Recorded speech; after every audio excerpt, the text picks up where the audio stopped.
غوث پاک رضی اللہ تعالیٰ۔ اور دوسری جگہ ہے کہ حضور سیدنا غوث پاک رضی اللہ تعالیٰ عنہ ارشاد فرماتے ہیں کہ میں نے حق تعالیٰ سے یہ بھی وعدہ لیا ہے کہ جو میرا مرید ہوگا یا میرے سلسلے کے اندر مرید ہوگا تو وہ اس وقت تک دنیا سے نہیں جائے گا جب تک کہ اللہ پاک اس کو مرنے سے پہلے توبہ کی توفیق دے نہ دے۔ توبہ کی توفیق اس کو مرنے سے پہلے جو ہے وہ حاصل ہوتی ہے۔ یہ ساری برکتیں ہیں۔ اور حضور سیدنا غوث پاک رضی اللہ تعالیٰ عنہ فرماتے ہیں کہ ان یدی علی مریدی کالسماء علی الارض۔ آپ فرماتے ہیں کہ جس طرح زمین کے اوپر آسمان کا سایہ ہے نا، زمین کے اوپر آسمان چھایا ہوا ہے، اس طرح آپ فرماتے ہیں کہ میرے مرید کے سر کے اوپر میرا ہاتھ جو ہے نا وہ میرے مرید کے سر، ایک ہو یا 1 کروڑ ہو، سب کے سروں پر حضور غوث پاک کا روحانیت میں حضور غوث پاک کا ہاتھ ہے۔ حضور غوث پاک رضی اللہ تعالیٰ عنہ کے اس ہاتھ کے ہونے کا مفہوم اور مطلب یہ ہے کہ حضور غوث پاک رضی اللہ تعالیٰ عنہ اپنے سلسلے کے مریدوں کو اس طرح پیار بھی دیتے ہیں اور ان کی حفاظت بھی۔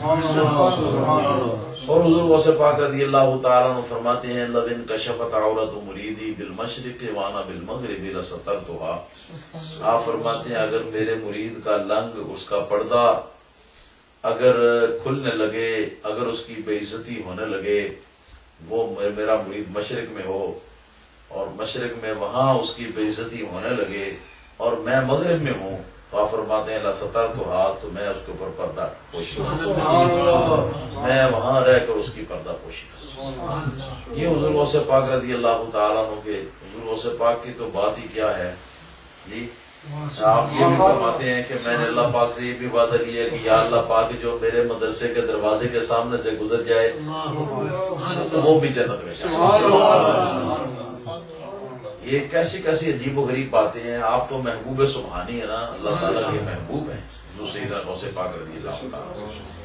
پھر اس کا ایک خاص فائدہ جو ہے وہ یہ بھی ہے کہ عالم نزع کے وقت میں، جس وقت اخیر وقت ہوتا ہے، اس وقت میں جو ہمارے مرشدوں کی جو روحانیت ہے تو وہ اس وقت شیطان کے شر سے آدمی کو بچاتی ہے۔ اس وقت شیطان آتا ہے، اس وقت آدمی کی موت کا وقت قریب ہوتا ہے، اس وقت آتا ہے بہکانے کے لیے، مشرک بنانے کے لیے، کافر بنانے کے لیے۔ پھر قبر کے اندر جب سوال ہوتا ہے اس وقت بھی شیطان آتا ہے بہکانے کے لیے، گمراہ کرنے کے لیے۔ تو ایسے مواقع پہ یہ مرشدان گرامی جو ہیں ہمارے، تو ان کی طرف سے یہ ان کا تصرف، روحانی تصرف جو ہوتا ہے اور روحانی ان کی مدد جو ہے وہ ہمارے ساتھ شامل حال ہوتی ہے اور ہماری عاقبت اچھی ہو جاتی ہے۔ پھر قرآن کریم کے اندر ہے یوم ندعو کل اناس بامامہم، کہ اللہ تعالیٰ قیامت کے دن کا ذکر فرماتا ہے کہ قیامت کے دن ہم سب لوگوں کو ان کے پیشوا کے ساتھ بلائیں گے۔ میدان محشر میں اللہ پاک فرماتا ہے کہ جب ہم کسی کو بھی بلائیں گے تو اس کے پیشوا کے ساتھ بلائیں گے۔ تو اس کی تفسیر میں امام اسماعیل حقی رحمۃ اللہ علیہ تفسیر روح البیان کے اندر اس آیت کی تفسیر میں لکھتے ہیں کہ قیامت کے روز یہ پکارا جائے گا یا قادری ہو یا نقش بندی ہو یا چشتی ہو یا سہروردی ہو۔ جو قادری سلسلے میں بیعت ہے نا، اس کو غوث پاک رضی اللہ تعالیٰ عنہ کی نسبت سے، پیشوا کی نسبت سے بلانا تھا، تو اس کو غوث پاک کی پیشوائی کی نسبت سے بلایا جائے گا۔ کسی اور سلسلے میں ہے تو اس کو اس کے جو بانی اعلیٰ ہے، جو اس کا پیشوا اعلیٰ ہے، تو اس کے نام کے ساتھ اس کو بلایا جائے گا جی کہ یہ اس کا کچھ لگتا ہے، یہ فلاں کا کچھ لگتا ہے، یہ فلاں کا کچھ لگتا ہے۔ تو اس کا نتیجہ یہ ہوا کہ ہمارا حشر انشاءاللہ تعالی جو ہمارے بزرگ ہیں، مرشدان پاک ہیں، ان مرشدوں کے اور ساتھ مل کے تو حضور سیدنا غوث پاک رضی اللہ تعالیٰ عنہ کے ساتھ ہوگا۔ ہمارا حشر حضور غوث پاک رضی اللہ عنہ۔ اور پھر یہ بھی ہے کہ یہ ہمارے جتنے بھی مشائخ کرام ہیں، ہمارے مرشد سے لے کر حضور سیدنا محمد رسول اللہ صلی اللہ علیہ وسلم تک ان سب کی شفاعت بھی قیامت کے روز ہم سب کو نصیب ہوگی۔ شفاعت سے ہمارے ہمارا بیڑا پار ہوگا اور ہمارے درجات جو ہیں وہ بلند ہوں گے۔ تو یہ بیعت حصول نسبت کے بارے میں تھوڑی سی اہم گفتگو تھی جو میں چاہتا تھا کہ کسی موقع پر میں اس کو بیان کروں، لیکن اس کے لیے موقع کوئی میسر میرے خیال میں نہیں آیا۔ آج ہماری یہ غالباً آخری نشست ہے، تو میں نے سوچا کہ چلو جو چند آدمی ہیں تو ان کے سامنے ہی میں کچھ بیان کر دوں، پھر موقع ملے گا زیادہ لوگوں میں تو زیادہ لوگوں میں بھی کبھی انشاءاللہ تعالی آئندہ کبھی بیان ہو سکے گا۔ یہاں ایک بات ذہن میں رکھنی چاہیے کہ مرشد کون ہوتا ہے۔ آج کل ٹھگیاں اور فراڈ اور کاروبار بہت زیادہ ہے۔ یہ ٹھگ، فراڈی اور کاروباری لوگ جو ہیں وہ ہر روپ میں آپ کو ملیں گے۔